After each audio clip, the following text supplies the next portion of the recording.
And we're live. Welcome to the Grass on the Wicket podcast. I'm with Paddy. How are you, Paddy? I'm pretty good, Jay. How are you? Sam, how are you? I'm pretty good, yeah. And my name is Jay, and we're three university students, and basically we're here to just talk cricket, talk life, just have fun. First and foremost, how was training? It's important, wasn't it? It's pretty good, yeah. Bad quite well. Bowled not as well as I could have done, but yeah, not bad. It's a real shame the net was broken. Yeah. Yeah, so basically we have 6 nets at training normally, but today we had 4 for about 70 people, not 70, about 50 people. It was quite a lot. It was a lot of people, and it just... Busy session. It was busy. A lot of bowling there. Yeah. A lot of cricket. A lot of cricket to be played there, yeah. How's your net? How's your net? Yeah, well, it was pretty good. It was pretty good. Hit some runs, bowled some balls. Productive. No, not really. How was your net, Jay? Yeah, it was. I batted rubbish actually. I was quite angry at myself. Couldn't get my weight transfer through the ball. Just chipping it up in the air, and I was like, right, this is a problem. Huh? Yeah, not at all. I'm an absolute gun in the nets. Don't worry. But what do you think of yesterday? That game was an interesting game to say the least. Well, to give context, right? We should have been watching the game properly. We actually started discussing the podcast during the second innings. Yeah, so we just missed the entire second the interesting bit of the game, really. I saw actually that's the second lowest T20 international score ever. Ever? So it was West Indies bowled out for 45. That's crazy. And, yeah. What's the lowest then? Do you know? Remember. Off the top of your head? It was 39 or something like that. Was it an associate game? Oh, I can't even remember. I've got it here for you. That's suboptimal. Was to hit a 45. Netherlands scored 39 against Sri Lanka. Ouch. Is the I think lowest. first or I couldn't tell you. The old you're playing a worse team. Stick them in so you can get home for take. Yeah. I couldn't tell you because an ad has just loaded straight over the top of the stats. So amazing. No idea. I think. Cheers, quick info. Other places are available. Other stats companies are available. So Root made 55 and Sam Billings made 87. Those are the key big infos. Sam was smashing it. I remember the reverse pull shot. I remember yesterday that reverse pull shot was still like that was unreal. He was quality when everyone else kind of just decided to give wickets away. He tried his hardest to start with, but he seriously came through. The one thing that I worry about with Billings is that like he's never been given a run long enough in the side, especially in ODI. In T20 cricket, maybe he has. He's proven himself a couple of times now. I remember the UAE, he proved himself. He got a couple of 50s out there, and then he got 50 yesterday. And he's proven himself in the IPL and in the Big Bash and things that he can play top level T20 cricket. But he's never been given like a long enough run in the ODI side to prove himself. And I think like if he's thinking, I might be like. In that, is it 15-man squad for the World Cup that they pick in the end? 30? It's 15, yeah. I think. He doesn't make that side at the moment as it stands unless he gets a run. Well, he's just in a really difficult situation where the batting is so good. Yeah. That when Rash is coming in at 11, you've got such a gun batting lineup. Wait, is he Rash bats 11? Yeah, he was batting. Wasn't he not batting 11? Yeah, he would have been in the T20 team. Crikey. Yeah. Rashid's got 10 first class hundreds. That's more than that. Yeah, but that's crazy. Which of the? I mean, Hales can't get in the side really. So which of the batsmen would miss out to give Billings a go? The top order currently is what? Roy. Yesterday was Hales, Bairstow, Root, Morgan, Denley, Billings. Denley's and that's Roy. But then you've got Roy to come back in once he's fit. You've got Butler and Stokes to come back in, and who you can't not pick. Ed Smith seems to love Denley as well. He keeps on picking him. To be fair to Denley, I mean when he was picked, I was beside myself because I've never considered him as a particularly good player, but he's done quite a lot with the chances he's been given. Yeah, he did well in that. In Sri Lanka, I remember that game where he got a 4 for in that T20, the only T20 that they played, he got a 4 for it and then made like 20 odd. Yeah, and he hit that gutsy 50 odd in test, batting at 3. Oh yeah, he did play. He played 2 tests. Yeah. He got 70 and he got on this 20. Yeah, in the came second in after game. the first test. and he's earned a longer run there. So realistically, he's got to be banging at 3 for the Ashes. Well, he's too good against the pace, and if he wants to bat at the top of the order for England, you need to be so scared of the new ball, and just wait and only play subcontinent cricket. Yeah. I'm sure we don't know who you're referencing there. Can't think of any recent England top order batsmen who are just clearly not cut out to be opening batsmen because they can only play spin. Yeah. Certainly not anyone whose first name is Keaton. His Meadows are filth, and his hair is so streamlined, like the thumb. I heard that was to get an extra 10 miles an hour with his bowling. Yeah. Well, maybe it might work for me then. Yeah. I might reach 13 miles an hour.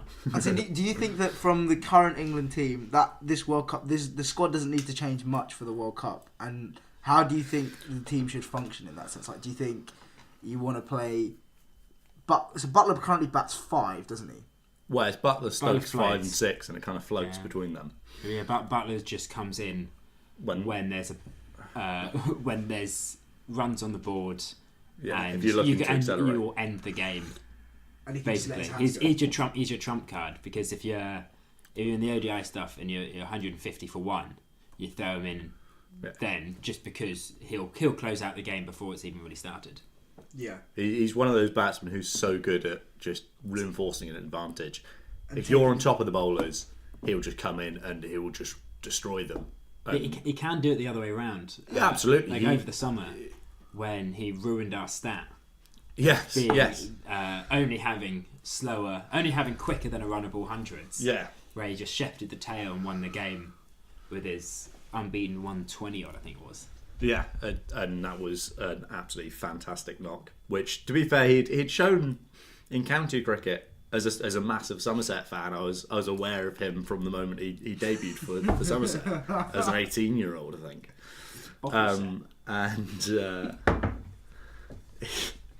He played quite a few really important innings. There was I think it was the CB40 final at Lords one year. It was about 2011. What tournament, by the way? And other banks are available. I think Imran Tahir was just ripping through us. Who was he playing for? Surrey. Hey, Tahir, Derbyshire or something. He's played for quite a few. I think it was Surrey then. And Butler came in and hit a really impressive 80-odd, shepherding the tail, and gave Somerset a chance. Ended up losing, of course, because Somerset can't win anything these days. But what do you mean these days? We did occasionally win things. Once upon a time. What do you think this is going to do for the West Indies' confidence? They drew the ODI series 2-2, and going into a World Cup with Gale now back in this side. I mean, Gale's hit 200 massive scores in the ODI series.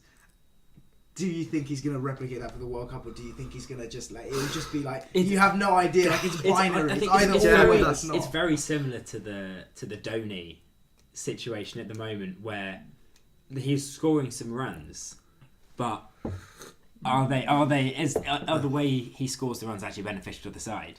Because in the later games, yes, but in the early game, where he piled so much pressure on the top order when he was on. He was on like 30 off 60. 20 off, 35, 30 off 60.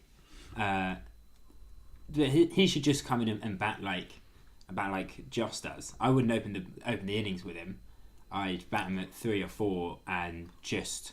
Gale? If you can press an advantage with him, just tell him to go in and bat like it's a 2020, regardless of format, really. Get him in the Red Bull side. Oh, but at the same time, when you think like that, look at that middle order. I'm just looking at that middle order. It's Shai Hope, Darren Bravo, Shimron Hetmeyer, Jason Holder. That 4-5 there can win you games and chase games and win games. Even they think about that. They've not even picked Marlon Samuels. There's Lendl Simmons isn't even playing. There's so many boys in that West Indies setup or West Indies from the West Indies that could have been playing in this game, in this series, but they're not even there. And that 4 for me, I think, is a very strong 4. With Shimron Hetmeyer now really getting into some really good form before the World Cup, I think he could be very distracting. And I don't think you want to change that middle order, because that middle order could stay strong for a while for the West Indies. I'd agree with Jay. I think Gale now, after that first 100 in the first ODI, he received quite a lot of flack for it, actually. in various places because he got to his 100 off basically 100 balls. Ended up not much better than run a ball. Yeah. Root's innings was faster, wasn't it? Yeah. Well, Yeah. He ended up far in the first ODI. Root actually scored faster, which, given that people have been calling for Root to be dropped from the ODI side because he's not explosive enough. Oh no, I think he can win. He's just a consistent run scorer. My point is that England are thinking, there is a debate as to whether he should be in the team because he doesn't score fast enough, or it's perceived as such. But then and yet he scored faster than Gale. Because Yeah. that's how long Gale took to get going. But since then, he appears to have kind of taken that on board. Or maybe it's just chance that he's happened to score faster since then. Maybe it might be just rusty. It's been a while since he's played some cricket. But since then, I think he's done enough. I'm surprised that I didn't know people were thinking of dropping. Who do you replace Root with?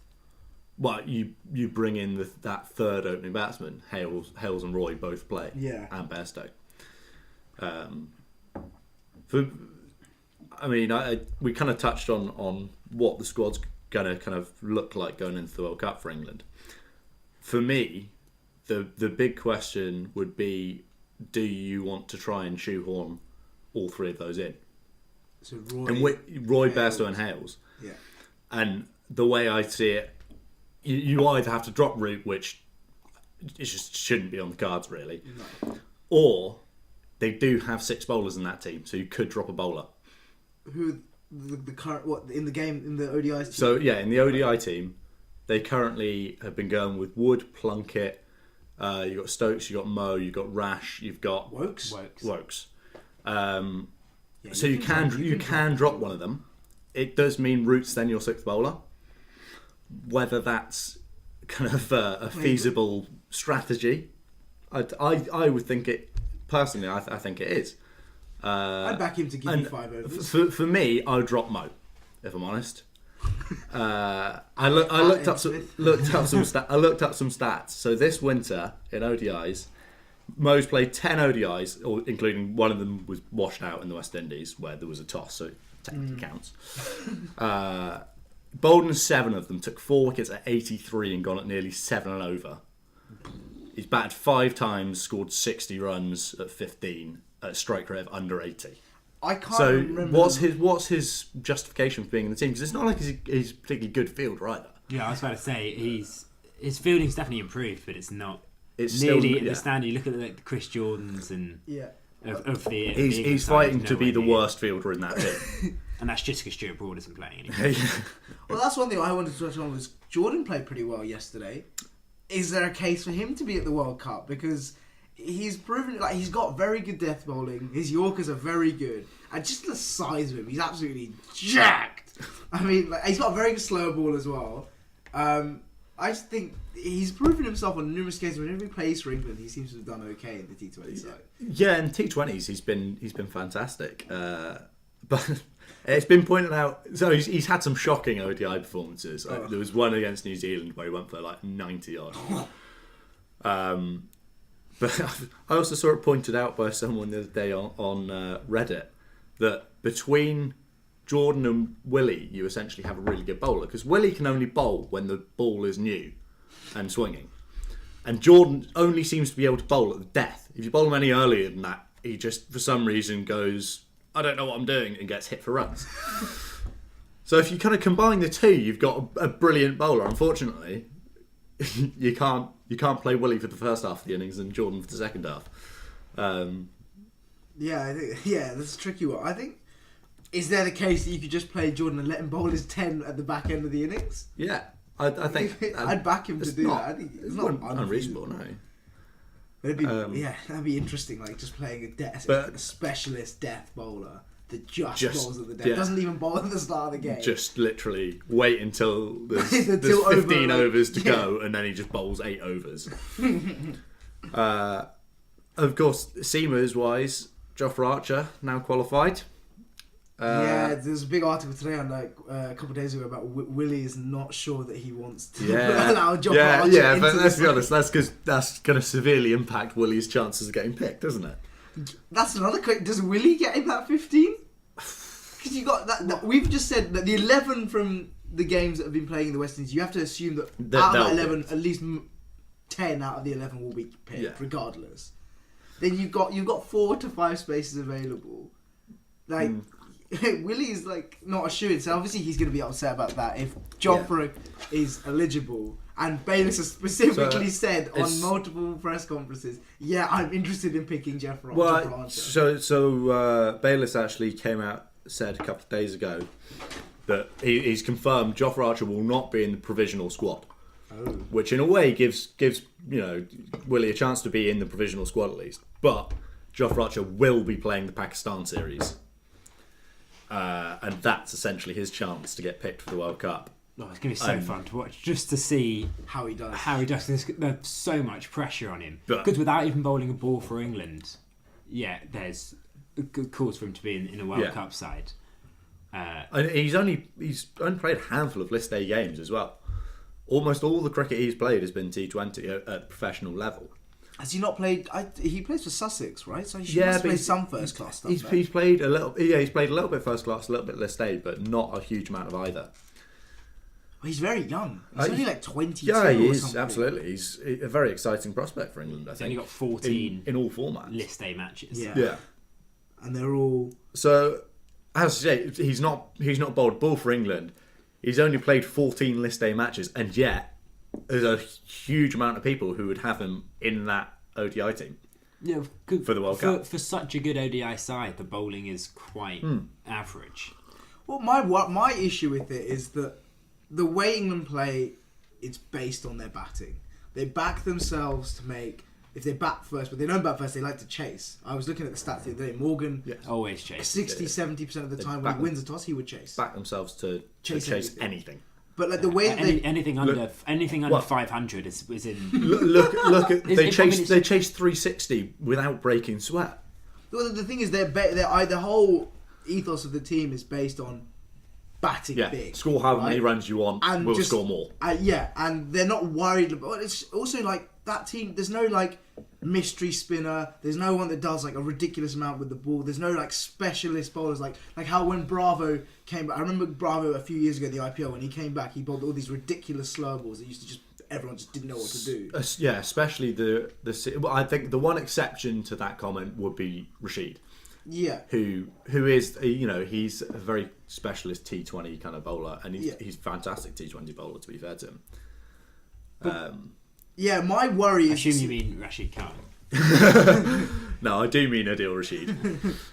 The only issue I have is that so they lost 2 games in this ODI series in West Indies.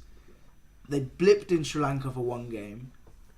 They have these look, they're gonna win. So they win 3 games for every 1 game they lose. Is what I saw. I saw a ratio. It's like 3.6 to 1. Yeah. Right. So every 3-4 games they'll win, they'll lose 1.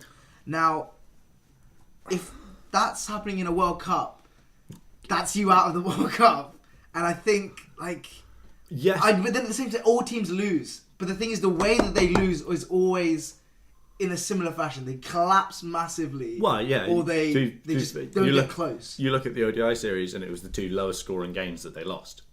It's where they collapse. And it's no coincidence. Yeah, it's when the batting doesn't quite fire, but they do have an advantage. This World Cup, it only goes into semi-finals and then final after the group stage.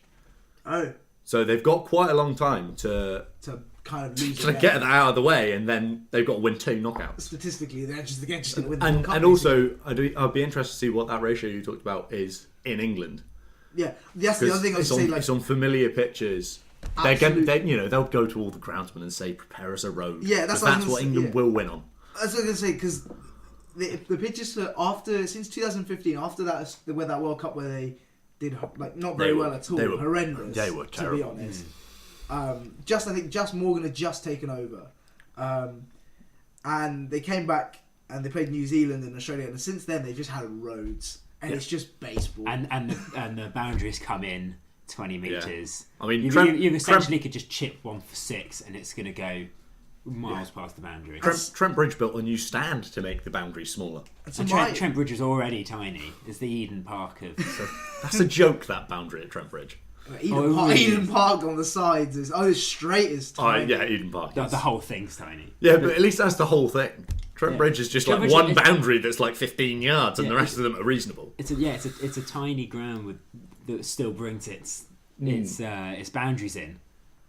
And when you get the wind, you genuinely could just block one for 6.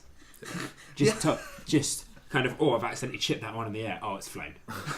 The other question I want to know is, so this World Cup, right? It's in England. It's gonna be advertised all over the UK and stuff. And the one thing is, because to be honest, most of the pitches will be roads. Yeah.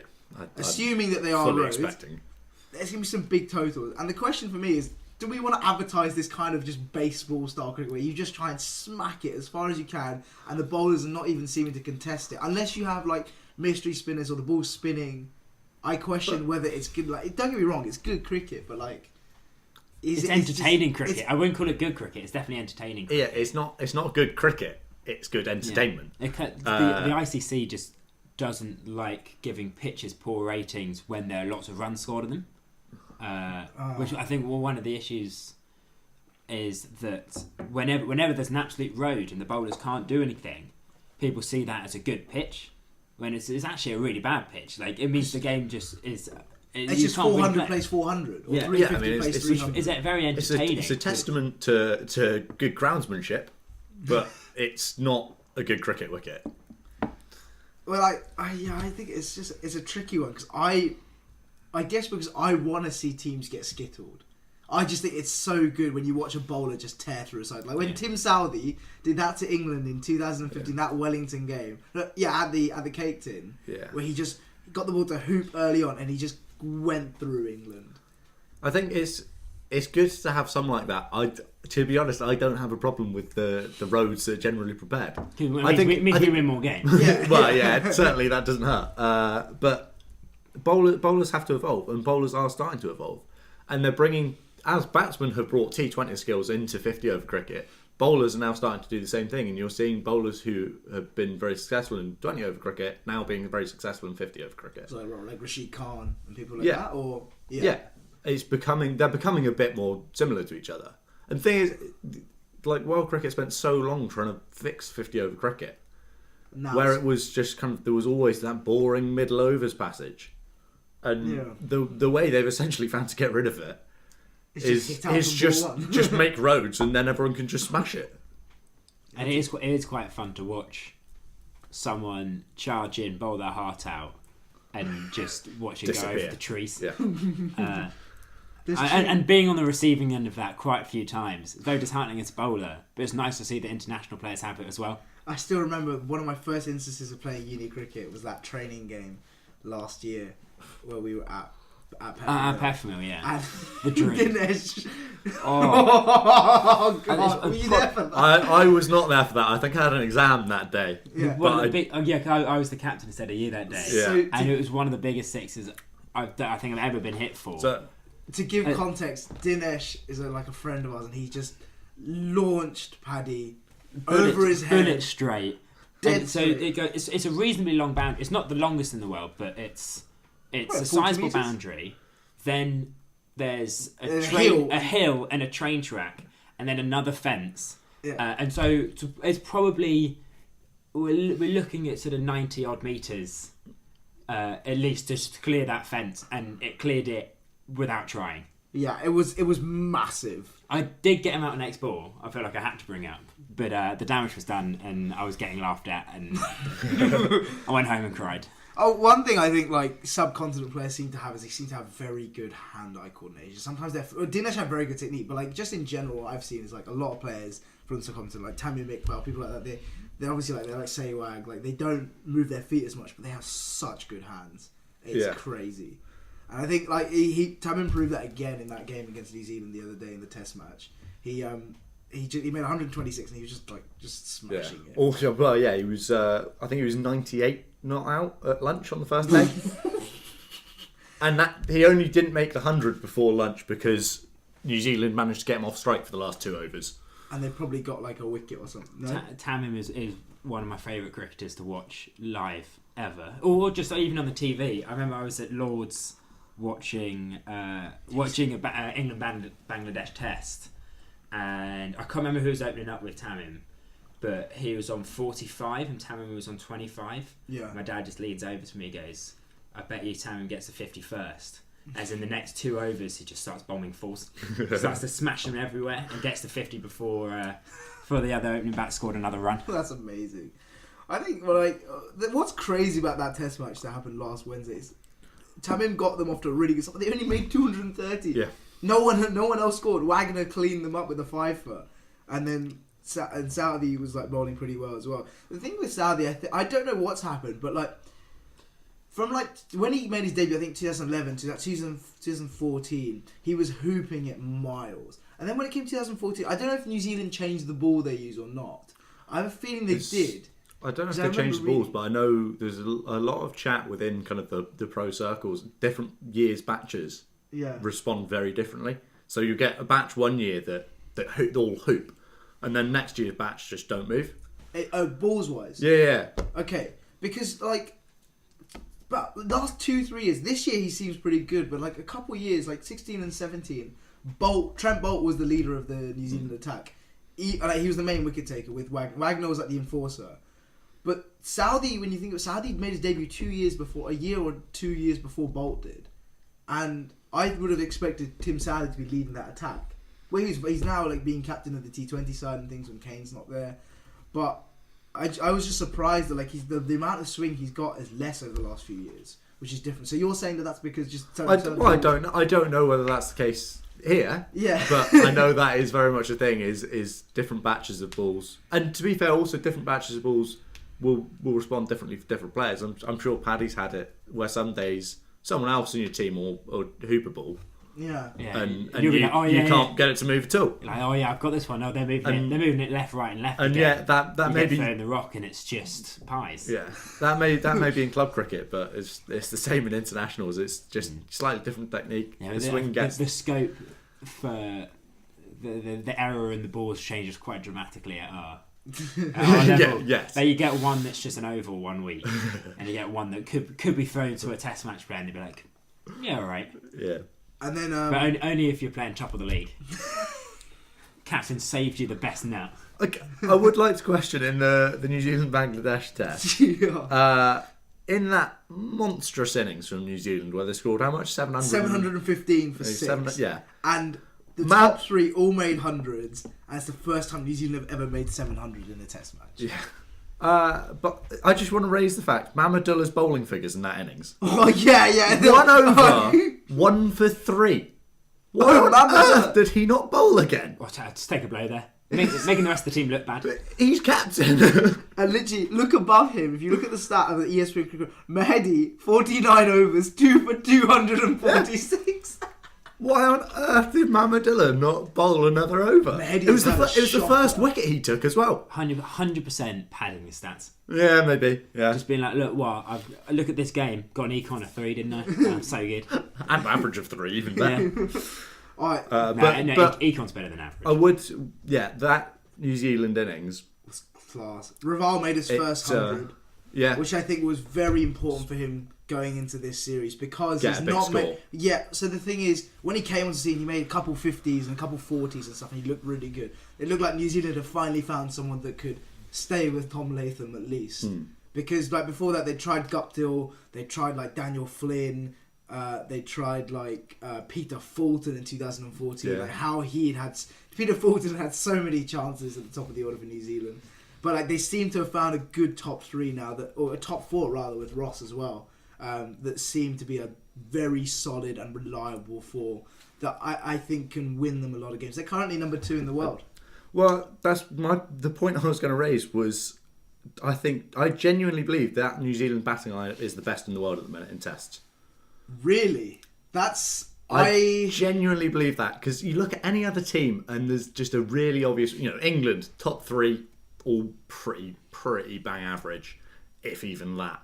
India struggling for runs apart from Pujara and Kohli. Yeah, who's top 2? Murali. Oh, well, because Shaw hasn't had a game really properly. Well, yeah, okay. But India, still, there's definitely someone like Rahane or someone in that. Australia having, maybe now they've got Steve Smith and Dave Warner back, they'll kind of come back a little bit. But since those two have been been banned. I think you're right. They've been awful. Who else are you looking at? South Africa. South who have they Africa. got? But like no, but they've got there's someone like top number one, Stephen Cook. Yeah, have they dropped Stephen Cook now? Is he still playing? No, I think they might have dropped him. But like anyway, but yeah, I think you're right. Actually, looking at this team now, so Raval, Tom Latham, Williamson, Ross Taylor, and Henry Nichols. That's top 5. There's not a weak link in it. There's not. I mean, you can argue that the openers are still a little bit weak. I don't think Tom Latham is. He didn't make. What was disappointing for me is he didn't go big in the UAE. When they did the scenes in November where I was messaging Sam every morning when I'd see like what's happened in the test match the night before. And I would just message Sam and say, "Oh, he's done it again, the boy Kane," because Kane made, I think, 2 really crucial hundreds at 1-2 of the Test matches. Latham didn't make a big score in the UAE this time, but he made in 2014 he made runs in the UAE. But I still think you're right, because Henry Nichols is now really flourishing as a good number 5. Ross Taylor's proven himself on numerous occasions. Except you can argue that Ross doesn't score runs against big sides consistently. Like I remember looking at a stat that was like a couple months back. Sorry, he averages 60 against like ranks 5 to 8 in Test cricket, and then he averages about 30 in front for the big 3, the top 3. Ross Taylor's one of those players who's always had so much promise, and he'll occasionally really show what he can do, and it's never quite clicked for him to be like an all-time great. You watch him bat, especially when he's on form, and you think he's really bloody good. Yeah. But it's just never quite kind of clicked for him. He's clicking in ODI cricket though right now. He is like he's only to Kohli. He has the highest average since 2016. Yeah. So he is going big in ODI cricket. But I think you're right that top 5 is the best batting lineup in the world. And also going back to Kane Williamson, who you mentioned, obviously had a brilliant tour in the UAE, and I think there's a stat that I looked up which really shows where he flourishes and compared. You know, you've got the big 4 in batting at the minute, obviously, of Kane, Virat Kohli, Joe Root, Steve Smith, and in the 4th innings of Test matches, Steve Smith averages 31, Joe Root averages 34, Virat Kohli averages 50. And Kane Williamson averages 61.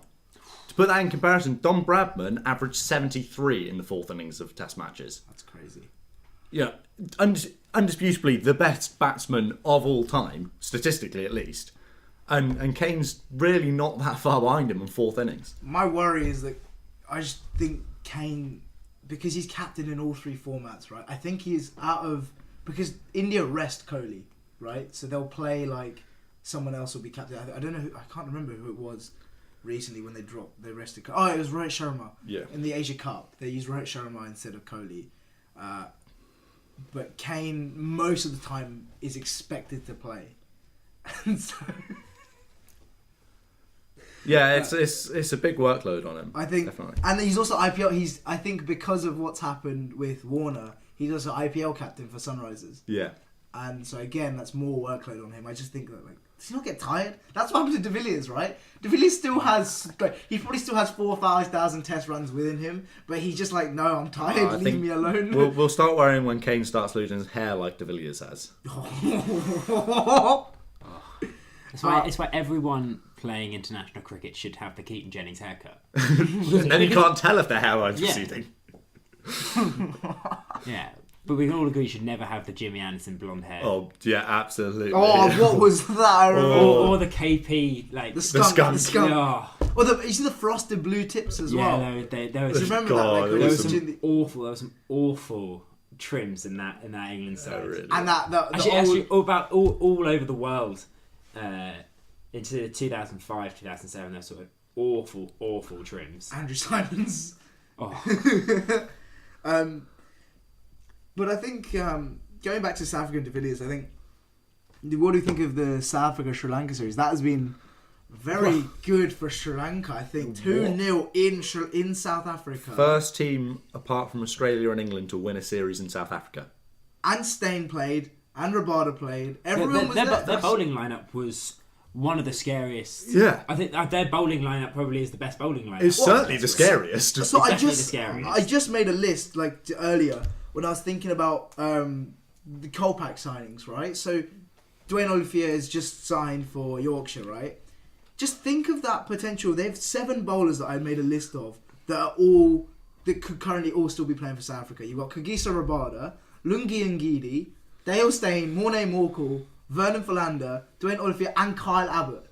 Those 7 bowlers, you wouldn't lose the side. You can get 20 wickets between. I love the fact that Dwayne Olivier, he signed the Kolpak thing, and so then South Africa obviously stopped playing him, and then they just bring in this Nortje, who seems to be tearing up in the ODI series against Sri Lanka.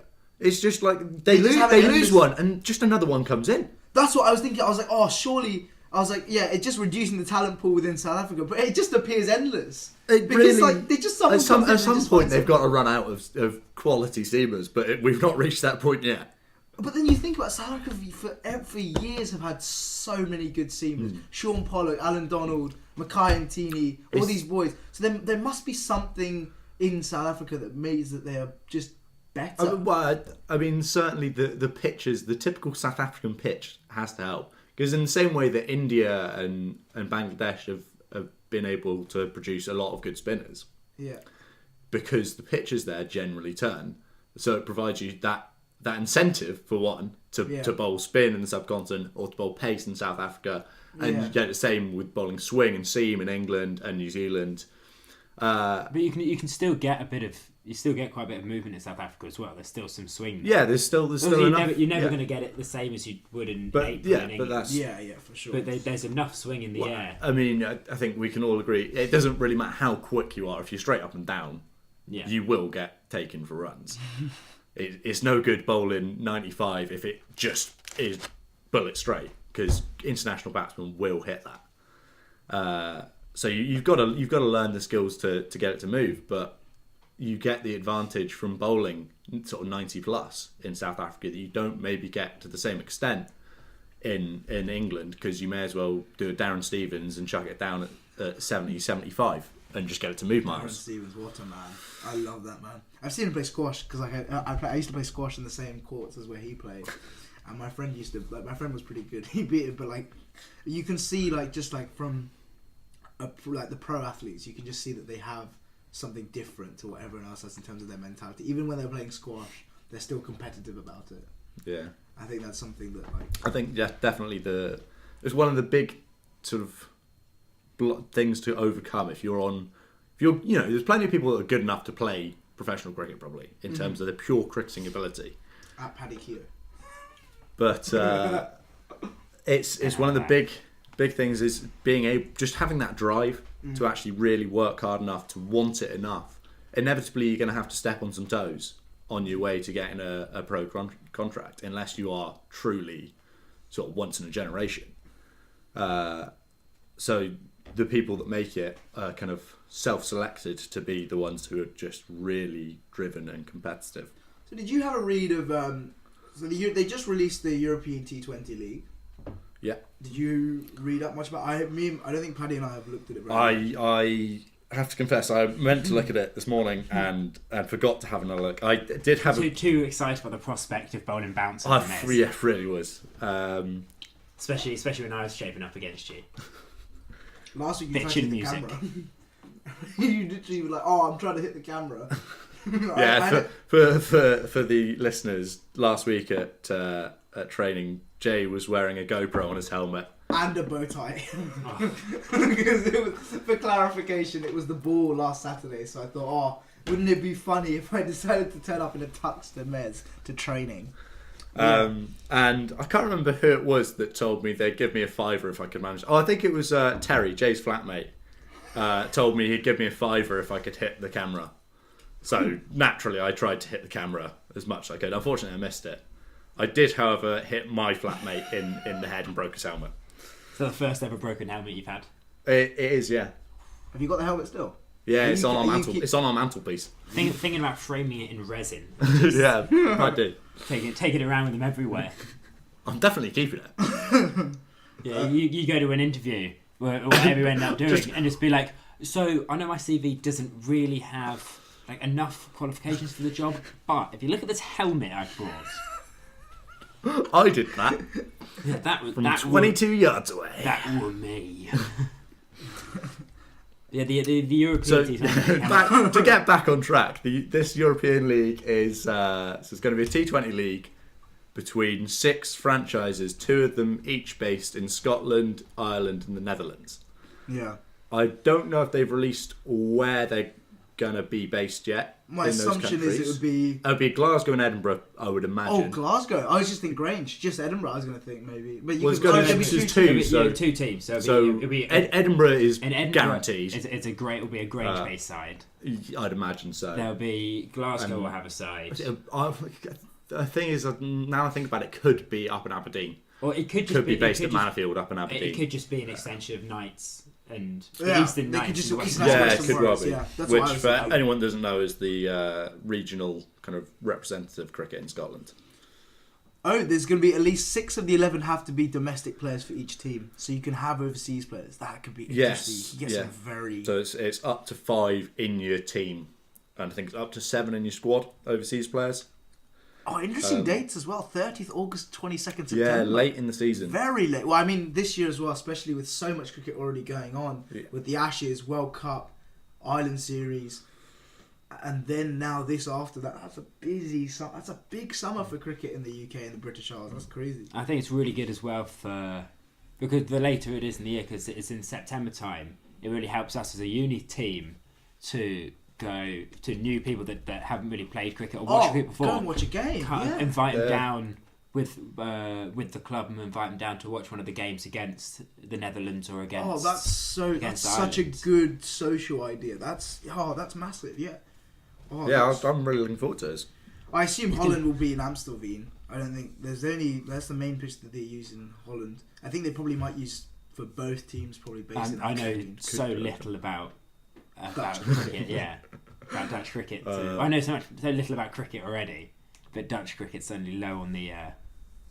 Yeah. And then the Irish teams presumably won at Malahide and Yeah, Malahide, and then probably either was it the ground in Belfast or like Leinster. yeah.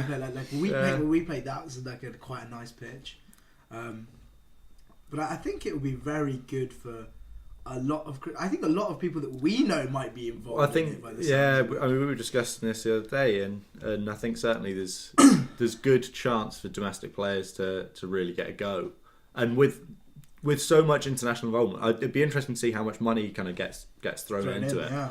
and therefore what caliber of overseas players they can get. But it would be a really good chance for domestic players, top end of domestic players, to play alongside that sort of. It's Do we definitely- know? You'd imagine there. Do we know? Is it just a men's competition or is there a women's Oh yeah. I've competition? heard that there's a Alongside women's thing alongside it. I would guess probably not this season, but not this season. But Oh, so one of the teams is going to be based in Belfast. they said Yeah, that's what it says. Cricket Island will choose a Belfast team and a Dublin team. Yeah, that's interesting. Belfast probably has a few good grounds that I think would be yeah. suitable. I think it's gonna be quality. It's gonna be hopefully if it's run sensibly, unlike every other competitive cricket tournament. If it's run properly, it will be absolutely quality. It'll be so good. almost like a Champions League version for cricket. Yeah, for associates Yeah, cricket. Well, not associates in Ireland's case. Oh yeah, we had this discussion yesterday. for some associates and also a full-on test nation. Yes, yeah. We called it yesterday that one of us was going to trip up over calling Ireland an associate nation still. Or the Well, Ireland Afghanistan series. Yes. An associate They series. get treated like an associate nation. Well, yeah. No one seems to want to play tests against them. And even the test that England are playing against them is a 4-day test. Yeah, that's a bit of a joke, isn't it? Why do you think that's a joke? I like. Who So it's to do with TV scheduling. So they're testing out Sky, especially get really annoyed about having a 5th day of a test scheduled and the game being done by the 4th day, and then just having to show highlights and stuff. So. Where was I? What was it? I was in the middle of a sentence and just Sorry, it literally just flew out my brain. Like it's gone. we're talking Oh, about TV rights. TV rights. Yeah, Sorry. yeah. So Serious they'd Island. much rather have a 4-day. The TV rights would much rather have a 4-day game where the fifth day it doesn't matter that it's going to be watch out because they can just put something else on. Yeah, it's a scheduling thing. It is a big commitment for broadcasters to have 5 days set aside, and it's obviously Test cricket it's near enough your full day of broadcasting. It's at Lords, isn't it? But yes, it is at Lords this test. I mean the ICC they're pushing for 4-day tests, and this is their trial of it essentially. The thing is, Even though 86% are very biased. So. for anyone who didn't see that news, the MCC ran a survey which was called the MCC Test Cricket Survey that surprisingly found 86% of respondents still thought Test cricket was the best form of cricket. Yeah. such a bias. And what's Yeah. annoying now is mainstream media's gonna be like, "Oh, Test cricket's relevant again. It's back." We're like, no, this is just like people like us that are responding to that survey. Yeah, because if it was down to me, I'd ban white ball cricket. It would just be. Well, there's an argument. Just be red ball, and if you want to play a shorter format, play 4-day games. Well, That's a 4-day game. 4-day game is the short format. So replace 50 over cricket with 4-day cricket, and we replace T20s with 3-day cricket. No, And replace then that's it. That's all T20s with cricket. those 1-day timed games that you get in Oh, village cricket. yeah, The most yeah. useless format in the world, where I used to you love can that, have a team just bat for 80 overs straight. You're needing a draw, and then to be like, yeah, you guys can just 20 overs. Yeah, cheers, boys. Chase down 400.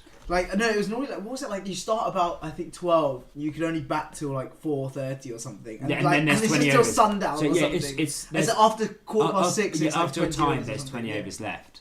It's just like absurd. And when you think about it. the idea of having a winning draw and a losing draw, and a drawing draw and an extra winning draw. What's a drawing draw? So basically, where no one was ever coming close to winning, like it's one team racks up a load of runs and the other team sees off the rest of the innings, sees off the rest of the time for like one down.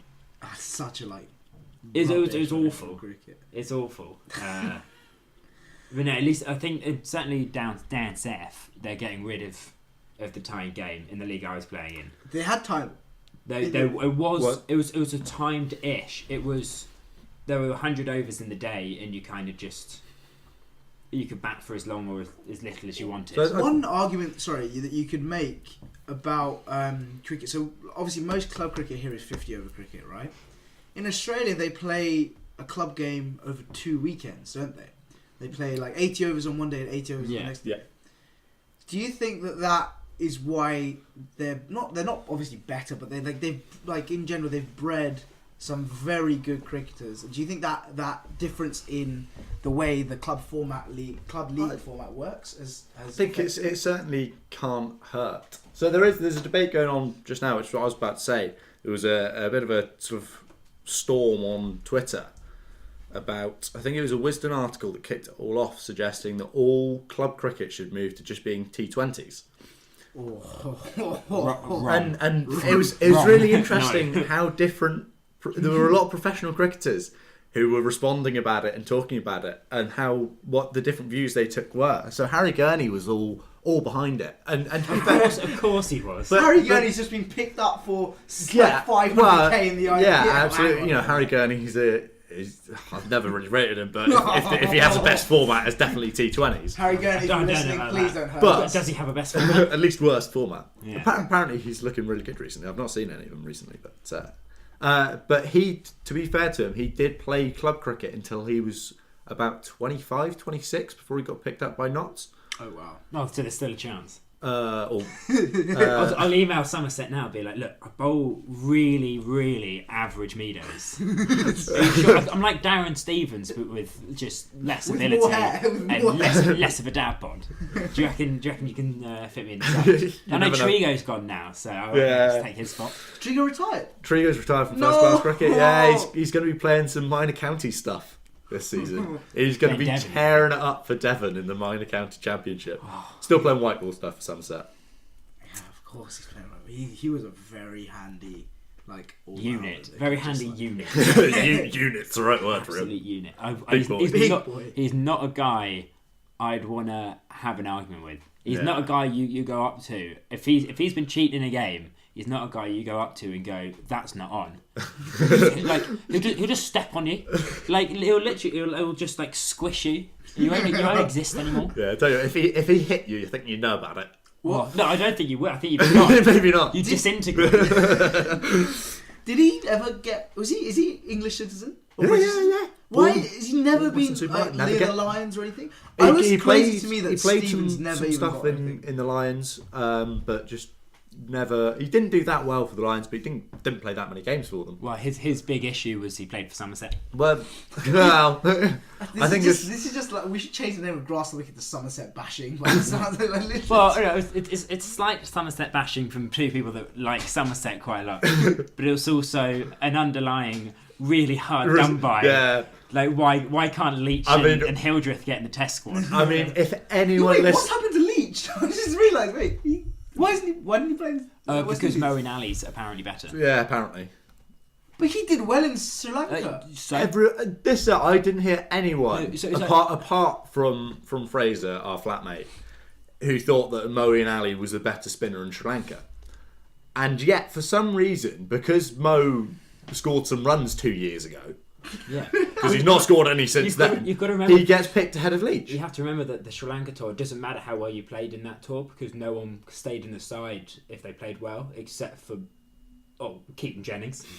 Apparently him playing well means he can stay in the side. But Leachy, who had a better econ average and he's just a looked cooler better. looking bloke with a man with the biggest front teeth in all of first class cricket. I mean, he's nicknamed the Taunton Vittori. Oh, Jack Leach. On a pitch which is less of an absolute ragging bowl than it was before. Yeah, the thing, the complaints about the pitch at Taunton, which are one of the arguments against Jack Leach playing, is he's done well in county cricket, but it was always on the raging turners at Taunton. I think it should be pointed out. You had James Hildreth, who's been banging runs for Somerset for over a decade now, and the reason he didn't get a go in the England team ever was because Taunton's a really flat deck. Then you've also got a few seamers come through. You've got Craig Overton coming through. You've got Lewis Gregory coming through at Somerset. He had a chance, didn't he? Craig Overton Overton had a did well, chance. but then Did he broke, well, he broke and then his thumb, didn't? No, he did his back. But then he came back for the New Zealand series and did fine, if I remember. Yeah, I mean, He seemed to do okay. he managed to bump them up to 50 odd all out. Yeah, there. I remember he that. scored- When scored that Bolt ripped 32. through him, scored Yeah. 33, He I scored think it was. everyone else was in single figures except Craig, Yeah. I think. And for some reason gets ignored. But my point is that if Taunton appears to be, according to who you're trying to keep out the England team, a batsman's paradise, a spinner's paradise, or a seamer's paradise. So someone's got to be having a bad day, haven't they? Somerset You know, bias. it can't be a paradise though because it is in Somerset. Yeah, true. So, Yeah. it's a nice place to play, and the best thing about it is the old Millerchamp workshop. Who is currently Somerset's overseas? Or have they found for this year? Azhar Ali's coming back. He That's came in as a replacement for the second half of the season last year. Did all right. Currently in the PSL. Did you? Who was it? Was it Renshaw last year? Renshaw got a truckload of runs. Yeah. So we had Bancroft lined up.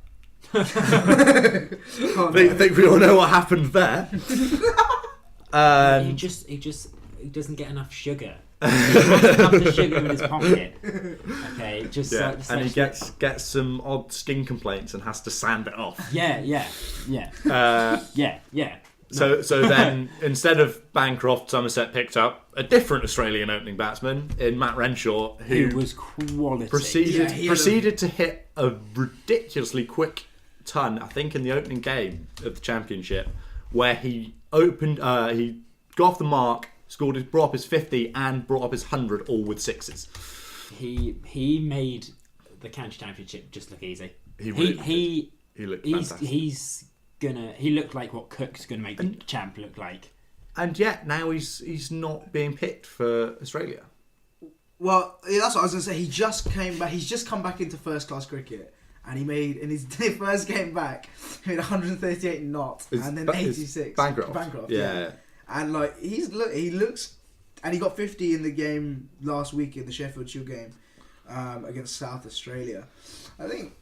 Do you think he'll get back? Do you think they'll have to pick him back if he keeps scoring runs? I mean, they're going to be sticking with their top two currently will be what, Renshaw and not Joe Burns. It won't be Khawaja, will it? No, surely not. Khawaja bats 3, and then so Khawaja bats 3, and then Steve Smith at 4. Yeah. Then Steve Smith has to. Oh, Warner. Yeah. It'll be Renshaw and Warner back again up the top 2. 3 Khawaja, 4 Steve Smith. 5, 6. You can figure that out. Khawaja only if he's at home. Oh, I think he proved himself when he played that knock in the UAE that he's. He's don't get me wrong, he is a quality player, but they just don't like picking him.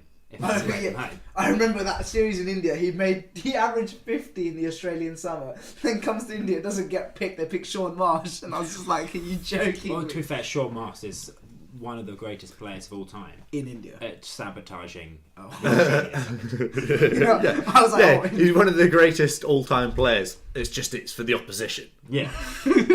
Yeah, he automatically makes it 12v10.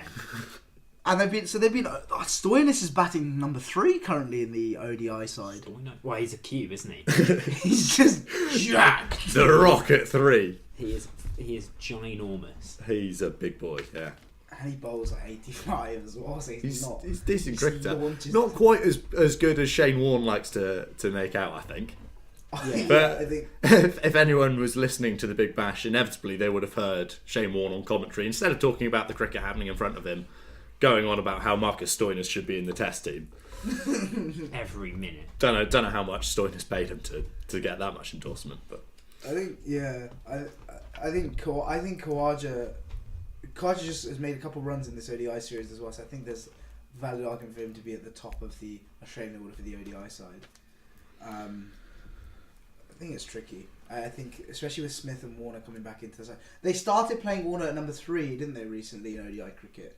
Or they put him down to 5. Was it which one was it? I can't remember. You have to ask Sam. What, just before he got banned? Just before he got banned, they changed the position that he bats in ODI cricket, I remember. Was that not Finch that they dropped down the order? Maybe. I think they dropped Finch down to 5 or 6 in ODI cricket. I might be wrong. I mean, that's a long time ago for me. I can't remember that far back. I can barely remember last week. Can't remember what I had for breakfast. I had a sausage sandwich. I do remember what I had for breakfast. Thanks for the invite. You live together, lads. Yeah, exactly. I still didn't get any sausage sandwich. You came and walked into the... To be fair, you still owe me sausages from when you chucked them in the oven when you were drunk. And then fell asleep. Yeah, and then you burned the flat down. Well, we've all been there. To be fair, yeah. But I think while we're talking about Australia, we may as well go on to the series they're currently playing against India. The men's or the women's? Well, Australia are only... Oh, I thought the women's are playing it though, are they? No, India women are playing different series against England. Oh yeah, no, my apologies, it's my fault. They're playing... Yeah. Which we can move on to afterwards. Australia now 2-0 up in the T20 series. Yeah, 2-0. Sorry, they won both T20s. You're right. Yeah, they did.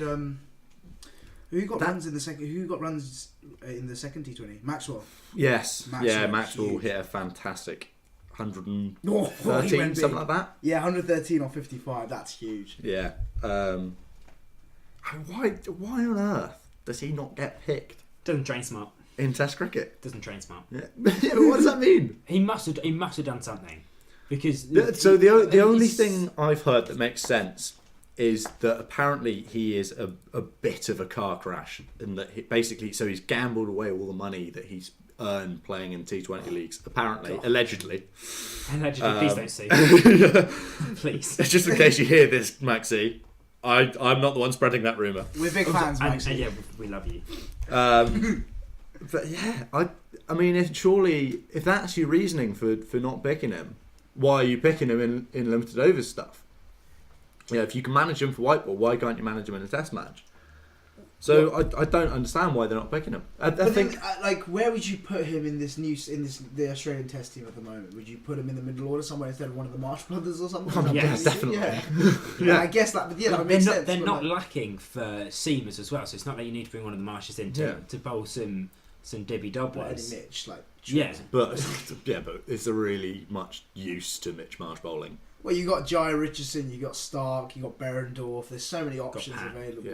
Pat. Yeah, of course.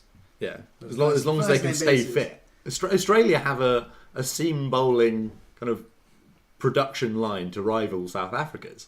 Not quite as good, and their bowlers are a little bit more fragile, but it's up there. I think Pat Cummins is now. I'm surprised at what's happened to Stark over the last in that India series in Australia because have you seen his average before and after the ball tampering? So no. Before the ball tampering, he averaged about 30 odd. Well, it wasn't even that; it was about 27, I think. Oh, gosh, and then it was up at 45. Since then, you do wonder, don't you? Well, I mean, but you didn't know. Well, you think about it, like, so now Pat Cummins is now leader of that attack, and you got Cummins, you've got Stark, you back him. I still think he's that good a cricketer that he will be. I think he will. He's clearly got talent. It's just he's not had the best time of it. Now the ball's not reversing after 10 overs.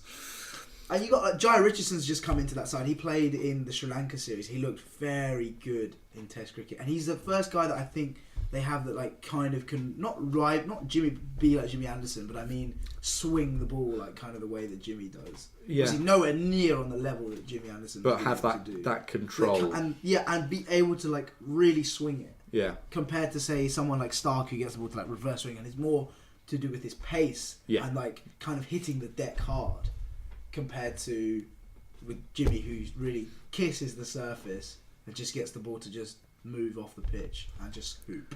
Yeah. And moving on to the India team, we do have to bring up Dhoni. Okay. Should he still be playing? No. I agree. Is that? I mean, should we move on? Yeah, is that it? Let's his contribution so far in this tour. He just made runs again yesterday. Don't get me wrong, it was slow, but at the end of the day, I think it's important that he stays playing for India because not just because he's like his runs. Because look, you will talk about the strike rates, and I'm pretty sure you're going to give me a fact now that's going to just like say talk about how big the strike rate is. I don't have any sort of particular stats on Dhoni for. Okay. Well, for this week, at least. I mean, it's not worth it. He's not good enough. Yeah, it's not good enough. I didn't think I needed them. Yeah. But the thing is, look, they're playing both Pantan, Dhoni, and Karthik. They're playing all three at the moment, right? So when you're playing so for the World Cup, you're saying that you should drop Dhoni and you play Rishabh Pant or Dinesh Karthik. That for me then makes that middle order a little bit too fragile after Kohli. Because I don't back Kedav Jadhav to get runs every game. What on earth's the point in having Dhoni there? Because he can get you runs consistently but slowly score. But you need that, especially if you collapse. He's too slow. Especially why he's still in the T20 side. You'll agree on that, surely. He flat out lost them the first T20 by refusing singles for the last 2 overs of the India. He refused singles. He was refusing singles to keep the strike. From I can't remember who was in at the other end. It was one of the tail enders, and Dhoni would just hit it into the outfield and refuse a single, and they ended up losing off the last ball. To be fair, it was a good chase. It got tight, but it shouldn't have ever been tight. The rest of the India team should have kind of seen that game out, and Dhoni's slow contribution cost them. Well, if India want to challenge for the World Cup title, do you think, Jade, that if Dhoni's in a side batting second against England that have just put on 400, do you reckon he could get anywhere near chasing that kind of a total? You're right. Because that's a very specific scenario, but that's a very highly likely scenario. Yeah, so 400 might be quite a lot, but 350. Yeah, you're right. It's about par for England in England. And I think that's still too much for a team that's got Dhoni in it now. You're right to some extent, but I still think that like his ability to it's maybe not like cricketing wise. You're right. He's not probably bringing as much as he used to be able to the table, Like he's not scoring runs as quickly as he used to. He's not the finisher. I mean, I think it's without question he's not bringing as much as he used to, because he certainly used to be a world class player in all You white. could argue that he's one of the best ever that. to play ODI cricket and one of the best ever finishers. I think It's whether he still brings enough. Just as a batsman, and then before you even think about his glove work. Yeah, He was an excellent gloveman as well. For spinners, certainly. Yeah. The thing I think he brings to this current Indian ODI side is experience. And I think looking at this side, look, you've got that top four who have got probably 400, 500 ODIs now between them. Like that top four is solid. You got Dhawan, you got Rohit Sharma, Kohli. That's set, right? But you've got that middle order where they keep on chopping and changing it because no one is proving themselves after Kohli in that. So you've got like Rayudu, you've got Vijay Shankar, you've got Kedar Jadhav, you've got Dhoni, Dinesh Karthik, Rishabh Pant. All these guys that are like in and around that side, they're just chopping and changing at the moment. So they haven't really solidified who their fixed middle order is. Because like one game they play Pant, one game they don't play Pant. And so then you question if Dhoni plays, he gives that middle order just some sort of stability. Now look, I get that he's slow and he's not scoring as quick as he used to, but sometimes you need just his presence in the side. I think is important for India if they want to stay stable, especially like if Kohli gets out early on, people are going to be. I don't think that will ever happen though. There's a chance that Kohli only scores hundreds for the rest of his ODI career. 41 hundreds in 250 games. I think we should also give credit to Yas Rana of Wisden Cricket, who we know, and he managed to call that from basically the moment Kohli came to the crease. He tweeted about then, saying congratulations to Kohli on his 41st ODI 100. And fair play, Kohli went on to hit 120 odd. I just think he's just 41 out of 250. Tendulkar's made 49. He's played double the games. Like he played about 500 ODIs or 480 ODIs. But Kohli falls into a very, very small bracket. Currently for me, it's only two players that have ever been in that bracket. It's him and Steve Smith that I've watched play, where they come to the crease and you have no idea how you're going to get them out. Yeah. You just don't know, because a lot of really good players will have noticeable flaws, but with those two, they come to the crease. If they decide it's their day, you cannot get them out unless from ball one. Yeah, as well. Yeah, that's the difference. There's no warm up here. There's no get yourself in. Someone like Joe Root, it's walk to the crease. It always looks shaky early on. Even on days where he goes big, Joe Root will look shaky early on. Well, what would you say Kane Williamson's weakness is? Because the thing is, Kane Williamson is such a traditional bat. He's just got the traditional weakness. You just probe just outside off stump early in his innings. Again, once he's set, becomes a much harder game. But he's got that early period, which Kohli and Smith, as Paddy says, on their day, when they decide that it's their day, that's it. From ball one, you look at it and say, "How on earth am I going to get them out?" That's one thing. I like whenever I look at Smith and the way he bats, and because he's so good on his pads, I just don't see a way to get him out in Test cricket. I just don't see. Unless when the ball's swinging, he does come undone. Yeah. But then again, when the ball's swinging, you're playing an England side, and Jimmy and Stuart have got their tails up. They're Stubro, and he decides not to bang it halfway down the pitch. So, like once in a blue moon. Then those two are almost impossible to play. That's one thing that bothered me about Stuart Broad was how so good. Like one of the things is that I remember that South Africa spell where he went he got 5 wickets for 1 run or something. Yeah. He cleaned up De Villiers, cleaned up all these bowlers, all these batsmen. Sorry, and then he would just go and just start bowling half trackers half the time. Yeah. Just why not just pitch it up? 81st over, they've just been throwing the new rock. Alright, let's rough it up a little bit, boys. Let's chuck it in. Not even halfway down, shorter than. Get cross seam. Get wided. It's just so frustrating to watch. It's the fact he's done it his whole career. And at some point, surely he realises that's not when he bowls well. I also think all of Stuart Broad's fantastic spells, of which there are many. Yeah. He bowls it full. He is a game-winning player. He's a series-winning player. That's where he's also a series-losing player. Broad's real kind of ability as a world-class player comes from the fact he can win you a series in one spell, and that's such a rare quality. You can just get his tail up and go. Just, you're all out now. Oh yeah, fine. You're all out. He just doesn't even need to bowl it. He just shoves the umpire out of the way and just holds his finger up. Well, he didn't need the umpire anymore. He goes off. If you just run towards third slip with your hand up, the umpire's like, well, if Stuart says. The old celeb reveal. The one thing I think, like going back to India, I think I'm interested to see, do they try the risk of playing 3 spinners in this World Cup? Do they go with Jadeja, Kuldeep and Chahal?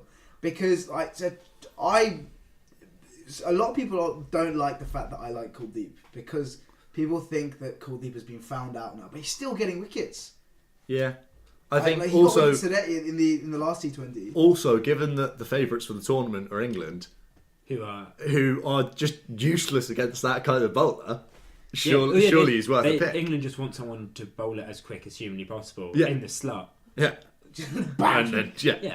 England would much rather have someone bowling 105 mile an hour than someone bowling spin. 105 mile an hour in the slot. Yeah, they would. Someone bowling spin. I'd agree. Because it means that they can just swing hard at it and it's going to go a mile. No way. 100%. 100. They are just. I genuinely think if you gave most of that England batting lineup the choice between someone bowling 100 plus miles an hour and someone bowling mystery spin, unless random from stick cricket. Random. In fairness, he's unplayable. You can just go at 36s. As soon as one of the spinner comes on, you start chopping on. Could you do the 36? Off the seamers, yeah. Fast in swing, just straight fast. Just all of the seamers, even the swingers, the fast bowlers and the medium pacers. I could go 36s. I'd be looking to go to the 25 plus. Yeah. And then because I know when the spinner comes on, it goes right down to like max 8, and it's really going to be really good if I don't lose a wicket or 2 or 5. Because it's so hard. We say on stick cricket, you were basically the anti-Keaton Jennings. Yeah. I'm so poor at facing spin. Because they toss in the googly. They toss in the googly so often, or the wrong end. You can't pick it because it's just a stick. Like you can't pick the wrist. It drifted different ways. Yeah, but I just can't do it.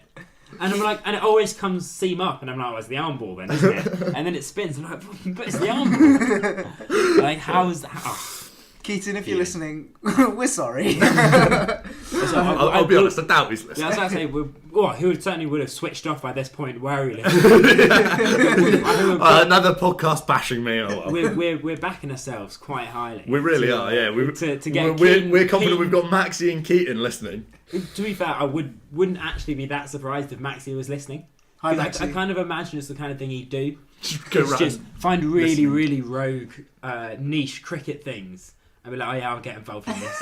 Yeah, then points to it with Cricket Australia. Look, I'm trading smart. I'm listening to this really random podcast made by 3 students from Edinburgh. Yeah, and they're talking about why I have to be in the test team.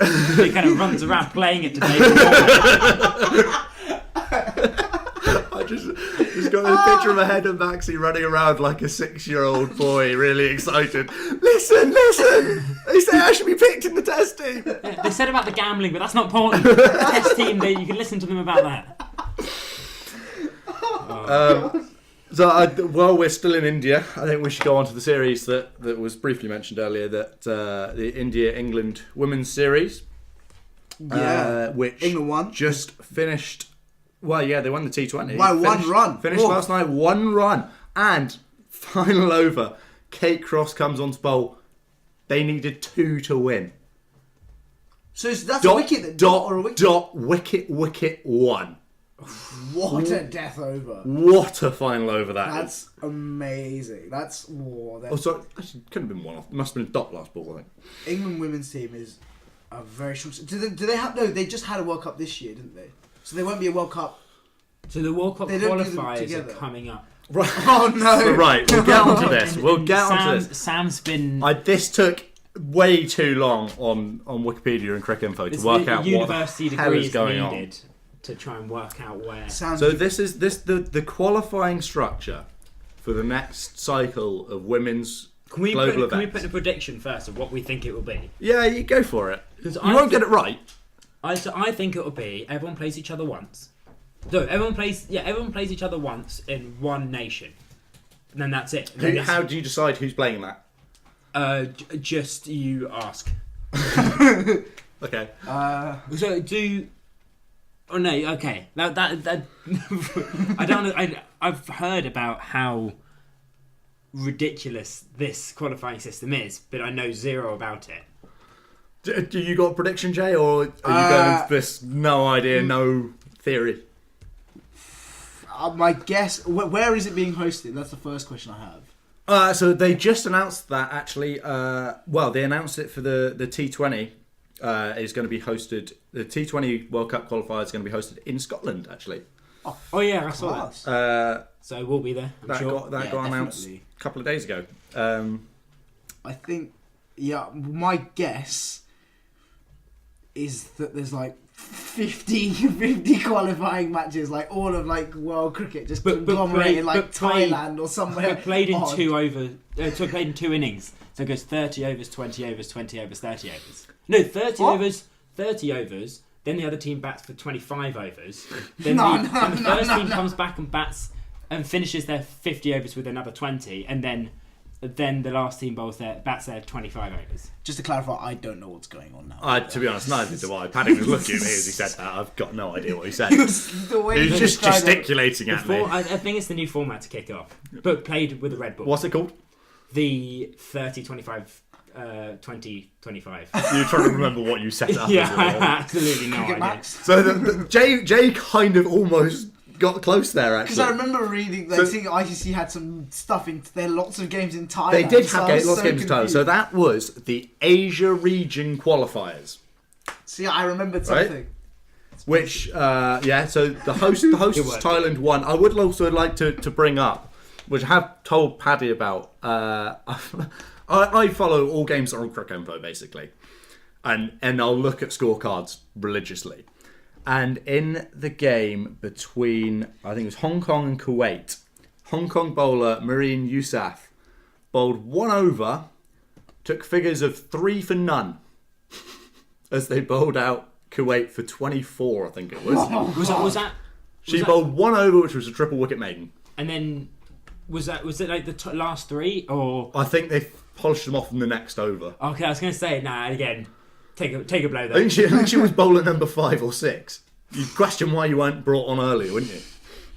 You don't have words. So that was in Thailand. But that's not the actual thing. So no, that's a qualifier. That's a regional qualifier for the qualifier, which feeds into the qualifiers. Oh my God. Okay. They qualify for the qualifying tournaments by winning that for both the T20 World Cup and the 50 over World Cup. So that was a T20 tournament, the regional qualifier.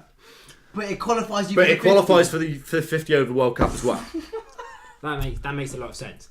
Yeah, it just makes a lot of sense. Like for the Test League, we'll do T10s. So we'll just see who's in the Arabians T10 league. Right. Yeah. Basically, whoever's in that, you've basically now a Test cricket. Yeah. Welcome to the club.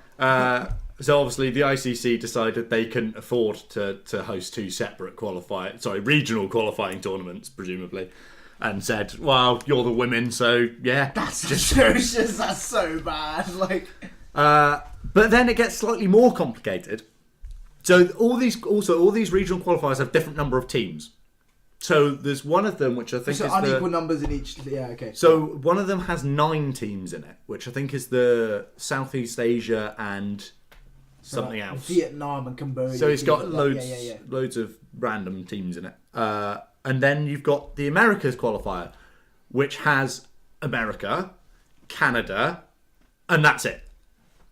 Oh. What a great qualifier. There's 2 teams, and one of them gets to qualify Is it weighted? Does the one have 9? No, there's one goes through from each regional qualifier.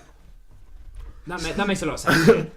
Also, so I looked up to see what sort of rankings these teams were, to see what regions were likely to have a chance in the actual qualifiers. Yeah. And the US and Canada I think they're not even ranked. They don't play enough to be ranked even. And basically all the teams from all the other qualifying regional qualifiers are better than they are. But one of those 2 is definitely getting through into the qualifiers. No. Yeah. Then you get onto the European qualifiers. which are going to be played between Scotland, Netherlands, and Germany. Does no other team play? Well, Ireland are already through Okay. by virtue of now having ODI status. Mm-hmm. England, I assume, are through. England are through. The same. Sort of. France? No. But they'll get into the qualifying tournament at the very least. Yeah. Okay. But because Scotland are hosting the T20 qualifiers, So that means they're under the assumption. they're already through. No, so they Oh. get automatic entry into So the it's like- T20 it's like the Football qualifiers. World Cup. As the host, you Yeah. automatically get entry. Which means that if Scotland win, Yeah. second place in that tournament gets into the So- T20 so qualifiers. Assume that's most likely to be Netherlands. Yes, I'd be very, very surprised if Germany win a game out of in the that, bag. to be honest. They're also playing that tournament in Spain.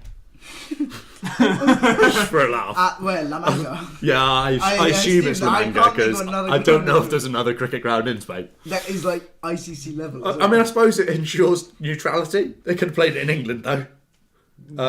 Yeah. Or in Ireland. Yeah. Well, these are all sensible ideas. Or Norway. Yeah, and that's why, obviously, Yeah. Not the Norway, ICC aren't yeah. going to do that. Yeah, subpar. So yeah, then I failed to make adequate notes to remember what the qualifying tournament, how you get into it. But from memory, there's 8 ranked teams in women's ODI cricket, and the top 4 automatically go into the World Cup. Then 5, 6, 7, and 8 are going, or it might be 6, 7, and 8 go into the qualifying tournament. Okay. As of the end of this year, the rankings then matter. It's not rankings, it's actually a points-based league that's dependent on the series that they play with each other, and it's really confusing, and they don't all play an equal number of games, so I don't really know how it works. I didn't have the I 4 like- days required to I like work the out. idea that it's not weighted either. It's just. It's just, if you play more games, good play luck. enough games. Basically means. but they don't want them to play. They want them to play more games to get enough points, but they don't want to play more games in the qualifiers, in the regional qualifiers. They just kind of because otherwise you'd have a 50 over qualifier as well. Yeah.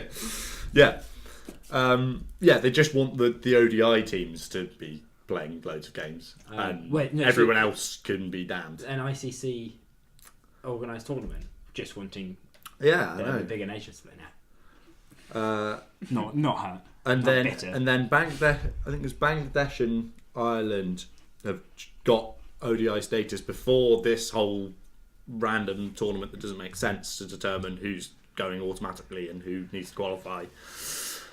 So they automatically go into the qualifiers because they now have ODI status. Okay. Then you've got one from each region, as discussed, plus I believe the hosts are automatically qualified for the 50 over one as well. But I'm not quite sure because who knows? That is so complicated. It's so much more complicated than it needs to be. Well, I don't understand why can't it's cricket. Like, surely the game is complicated enough. Yeah, The without game's having to make and the it's very easy admin complicated as well. It's very easy to make a normal tournament. Just play everyone, or break it into groups, or do something normal. Yeah. Just look at any other sport except for maybe rugby. My biggest issue with it is the fact that they have a T20 qualifying tournament, and as well as deciding who gets to try and qualify for the T20 World Cup, it also decides who gets to try and qualify for the 50 over World Cup. That's the big thing for me that I'm really surprised at, that they've done that and no one has kicked up. Has anyone kicked up a fuss about I hadn't heard about it until I looked into I only knew about this because do the players know? I don't know. I don't We'll know. have to ask. Yeah, Do you reckon it's not in the news because everyone's getting paid off? maybe. So we can Yeah, get a little pay to be packet. fair, yeah, Hannah will know. Like that's should know. absurd. That like you're playing T20s, but it's like Yeah, it's like. but then I suppose it's because there it'll only be financing. Well, the ICC have loads of money. They could easily finance another tournament. They just don't want to. Yeah. I don't believe it. But they don't really care about how farcical this that part of it is. I just think because those aren't the yeah. teams that they want to get through anyway. Exactly. So they're kind of like, well, it doesn't really matter which of them gets through because they're just going to get knocked out in the qualifiers. Yeah, I think they're just under the assumption that look, we have a certain few teams or criteria teams that we want to be at that World Cup. Let's just do a tournament and just assume that they're good enough cricket teams that they're going to get qualified to the World Cup. The fact that it's a T20 competition, yet it qualifies you to the 50 over is still what bewilders me about that. Like that's just it's just so absurd. Odd. It's so odd. Yeah. The only like if that happened in men's cricket, that would be like huge. Yeah. That would be front page of Cricket Info. It'd be criminal. Sure. The only thing I can imagine them doing would be changing it to a 50 over game, but then breaking up such the first 20 overs is also a 20-20. That'd be an interesting game, wouldn't it? Yeah, so there are 2 games going on. You've Yeah, got the 20-20, and then so you've also got to play a 50 over within that. Yeah, I actually think that'd be a really cool game. Yeah, because it would just mean you have to gun it to start with, but you have to scrape how many runs you can in the last 30. Yeah, scratching around with your numbers 8 and 9. I'll be an unreal format. That might be the first ever useful white ball format. So what is it exactly? You start. So it's a 50 over game, but you also listening? ICC, are you listening? It's a 50 over game, and it's great because it means you don't have to run 2 tournaments. It's a 50 over game, but the first 20 overs of each innings constitute a 20-20. I will say that's definitely a better format than the 100. Yeah. Because there's 2 things going on at once, which is just demonstrably better. Yeah, it's definitely less confusing as well. Yeah.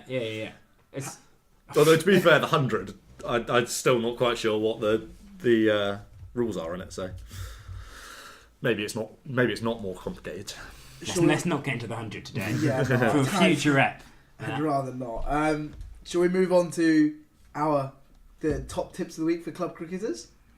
Oh yeah, so our final segment. Should we not go over the Afghanistan Ireland? Oh, yeah, you're right. Well, we definitely need to go over that. Yeah, Zazai. Hazratullah Zazai. Well, I don't think anyone did anything of note in that. No. Says here he only scored 162 off 62 balls. It was a bit slow, really. Yeah. 162 in a T20. That is the second highest T20 international individual score in a total of 278, highest ever T20 score in professional cricket. They were also, after 2 overs, they were 7 for none.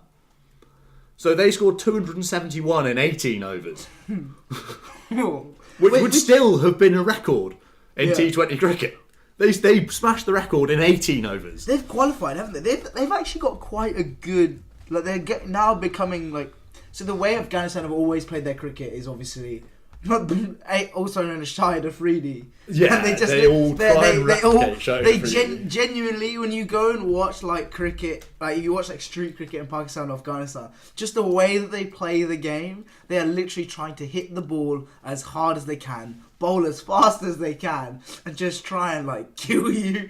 Like they're not trying to kill you, but they just try and smash it. And that comes, I guess, like just from the way that they've been brought up, in the way like they're all very like. Grown up around the T20 cricket and watching T20 cricket. And they're all of them are idolising Afridi because Afridi is a Pashto by ethnicity. He speaks Pashto, which is what they speak in Afghanistan. So they obviously relate to him so much. And that documentary, I assume you guys have seen that documentary about Afghanistan. Like their journey from when they won that tournament in Jersey, like when they were in World Cricket League Division 5, and now they've qualified. This is their second World Cup they've qualified for now. And to be honest, they're a side that can easily win games against side like comfortably. The one thing I think they struggle with now, I think they've got a reasonable batting line with like Rahmat Shah, Usman Ghani, Hazratullah Zazai. I'm not even gonna try. And like Nabi is a very good cricket. Nabi, I like he's been playing for years. Yeah, now. Like I picked him out as a really good cricketer quite a few years ago, and he's just quietly kept going. He's just like the And little engine that just keeps on going. yeah, he is. He's the engine of the Afghani team, I think. And the one thing The is Jordan like Henderson of Afghan. the one thing also with Nabi is that often when they get themselves in a sticky situation, he's the one that has to dig them out of it. Him or when it was Shinwari more often than not, like they'll be like 40 for 5 or something. Well, I remember the Asia Cup game. The first T20 against Ireland, they were 50 for 5, and then Nabi and Najibullah Zadran came together.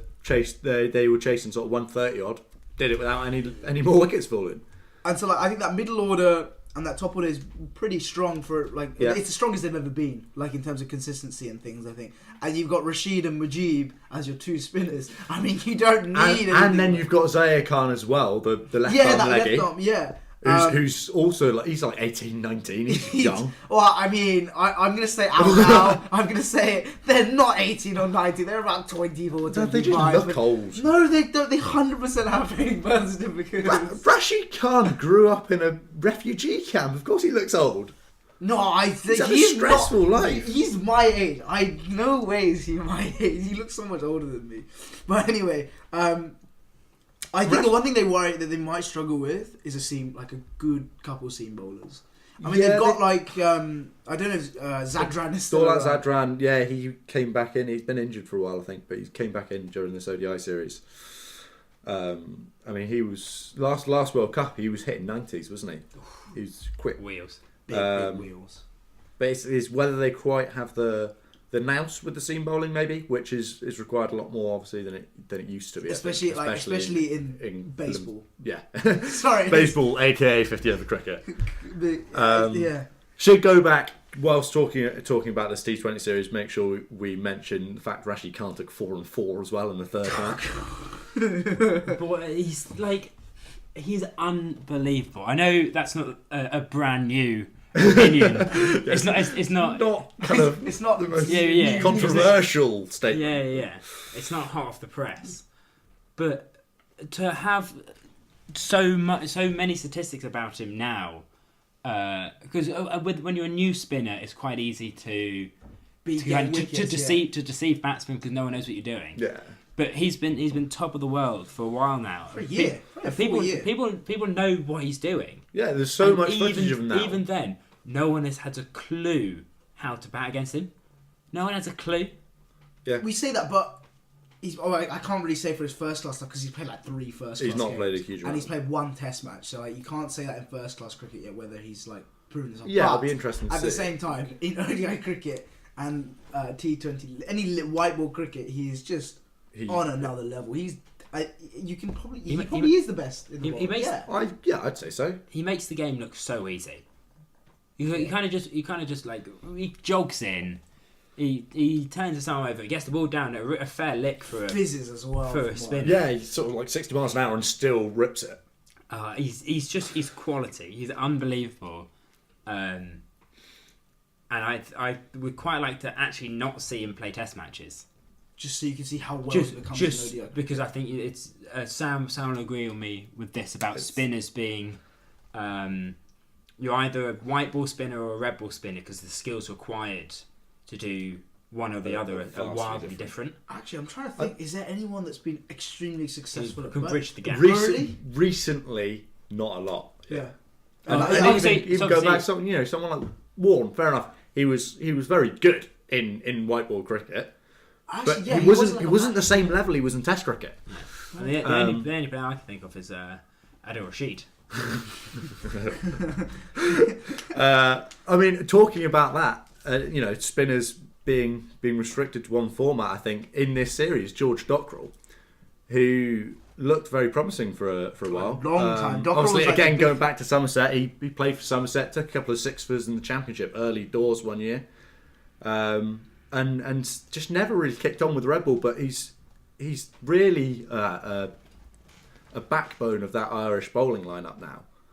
But for sure he's their first choice spinner. I think he's really turned himself into a stalwart of the Irish team. He's maybe not kicked on even in white ball as much as he could have done because he came into that Ireland team at the age of sort of 18 for a T20 World Cup. I remember he made his... the first time I remember Dockrell was when he got Tendulkar out. in the Yeah. 2011 World Cup. Yeah. Because I remember seeing, hang on a minute, this guy's actually pretty handy Yeah. bowler. And then he's obviously been playing for Somerset, but now I think he's moved back to Leinster because now Leinster's become first class cricket. So I think did he play for Somerset this year? No, Or did he move Somerset back to released Leinster? him a few years back. He played for Sussex for a season or two, and I think they released him now as well. But yeah, so he's now at Leinster, like because obviously the Irish. And the other thing with Doc Roy is he's developed his batting so much. He used to be an absolute rabbit, and then him and Balbirnie in the third ODI against Afghanistan. Balbirnie 145 not out to win the game for Ireland. Sets up the series nicely going into the final ODI tomorrow. 2-1 to Afghanistan currently, but Is there anywhere that's actually streaming the game or I has think the game it's online? being streamed online. Yeah. It might be on YouTube. I love I think it. they're streaming it on Go in and Afghanistan stick it have on this- the Yeah. YouTube. They put it on the YouTube like a live and, stream. and then final part of that tour is a test match between the two of them starting next Friday. Oh, it's a test match. Yeah, it's a that test better match. be Oh, on that's TV. amazing. We definitely should try and like either We watch. should get as much of that, ingest as much of that game as possible. Oh, 100%. I didn't know that they were going Any to do a test match, to be I'm fair. so happy that they're doing a test match. That's important because otherwise it would have been like almost, Yeah, it's almost a full year since they played a What's the test point of match. having test status and then never playing any test matches? They really need to start like those three. Afghanistan, Ireland, and Zimbabwe need to play test cricket against each other. That's the only way Yeah. they're all going to get better. And like that's the only way they're going to get consistent test cricket. Zimbabwe get Yeah, three they've test got matches a year. to look out for each other. I think they. But I don't really know how the game works in terms of monetary point of view there, because obviously Well, the But thing is, any it of those needs sides are- support at that level. Yeah. It's not going to be self-sufficient realistically without Yeah. without the game growing more. Or without some sort of test Which- league where these Yes. where games with But less that's accomplished sides have That more, actually matter. more weight. that Yeah. starts this year, doesn't it, or next year? I think it starts did, this did year. they decide it was two division? I have no idea. We'll look it up. We'll and have to we'll, look we'll, at it. we'll talk about it I next feel week. like there's Yeah. a lot of content there, and we're already over what we were aiming for time wise. So Yeah. So as we're over, we'll move to our final Swiftly segment for the second time, yes. but without missing out a serious chunk of cricket, which isn't played by. we did be Associate able to touch on Nations, the Oman Scotland but series, but we'll leave that unfortunately. the club cricketer top tip of the week. It's obviously very difficult being a club cricketer. You've got to give up your whole Saturday and Sunday. to potentially. to play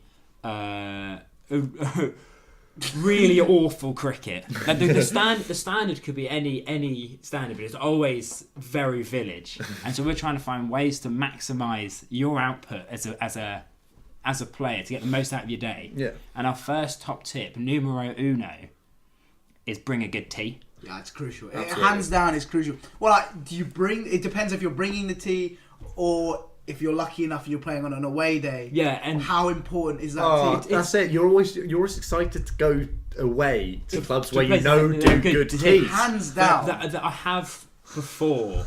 There was a game. It was 2 hours away at home, where I wasn't going to play. So I just couldn't be bothered. Yeah. Had to revise, and I heard that there were cooked teas, Yeah. and so I said I'd play just to go and get the teas. Yeah. And it was quality. I mean- but there were proper 3 different types of curry.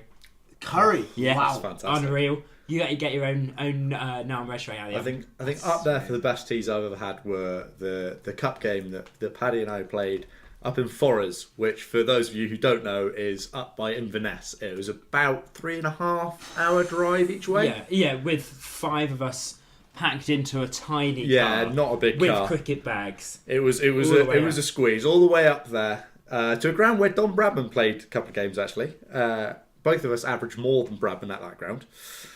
Just put that out there. Yeah, I don't want to say we're Ghana. Don't want to say that Bradman averaged 7 at the ground, but and the teas, to be fair, pretty much made it worth it. Oh, 100%. They were fantastic teas. The Full spread of baked goods and The cakes were quality. hot sausage rolls, everything you want. Sausage at a rolls, tea, sausage rolls out the oven. Yeah. Not just going and buying they were your proper- cocktail sausages in the third amount. That's rubbish. Yeah. Yeah, proper sausage Proper rolls out the hot oven. teas. They had 2 or 3 pasta dishes. Yeah. They had a curry, rice. It was unreal. But I reckon it was a bigger spread because we batted first. Yeah, probably. So they brought out. We've won the toss. We're gonna have a bowl now, please. Yeah. And then someone's on the blower being like, "Can you just get more? can you get these lads just absolutely massive on teas?" I think like the one thing I realised is like on a Sunday, right? So Saturdays obviously you normally want to play because it's league cricket. We're technically meant to want to play, right? Yeah. We're not supposed to hate cricket. Yeah. I mean we're doing an entire podcast related to cricket. In a sport we all hate. We love to hate but it. don't you love it? Oh. But like on a Sunday, you don't necessarily always want to play. Yeah. You've got the you friendly, want a day off. or you've got like, cup matches, or just like a league game that doesn't Yeah. count. Like if it's like a Sunday league where you can't be relegated, all that. It's Yeah. just like a hit around, right? This place, shout out to Deal Victoria, right? 1 hour away. They had this overseas Australian gun player. Just launches us all over the place, but everyone wanted to go. We had a full 11. We never had an 11 on Sunday. But like someone told them, "Oh, it's Deal." Oh, and they got good teas. Right, we're all going. Normally it's like 5 or 6.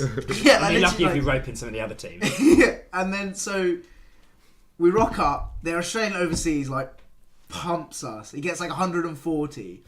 Then we put 2 of our like younger spinners. So I was like 13, 14 at the time, and my other mate who was about 15. We get pumped. They decide to bring my dad on. It's nice to see that your game hasn't changed, by the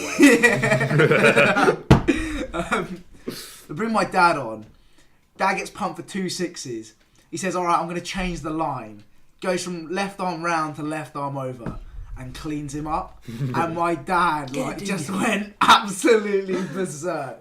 But like back to the point, Deal did the best teas I've ever had. Homemade Victoria sponges, homemade baked pasta, and like these chips and like homemade onion rings. That was the biggest thing I've ever had in my life. Amazing. Quality. But I'll tell you what was pretty good. Do you remember in Dublin on tour? We were at the not Malahide, Clondalkin. The day where like we were played like with a tent as the pavilion. We had like curry for teas. That was pretty. I don't think I was playing that game. I think I played that game. I got 41. I remember I was quite proud of Oh, myself. I definitely wasn't there. I've never seen that. If Pixel didn't happen. Show me the scorecard. I think that probably just about wraps it up, doesn't it? Yeah, I think. Yeah, thank you very much for listening. I think we'll be back sometime next week, potentially earlier, depending on when we decide we want to record next. I think. And if anyone has got this far through the podcast, let me know and I'll buy you a VK. Yeah, I'm not gonna lie. Other very sugary Other alcoholic drinks. Other alcohol pops are available. Yeah. Thank you very much for listening, and we'll be back with you next week.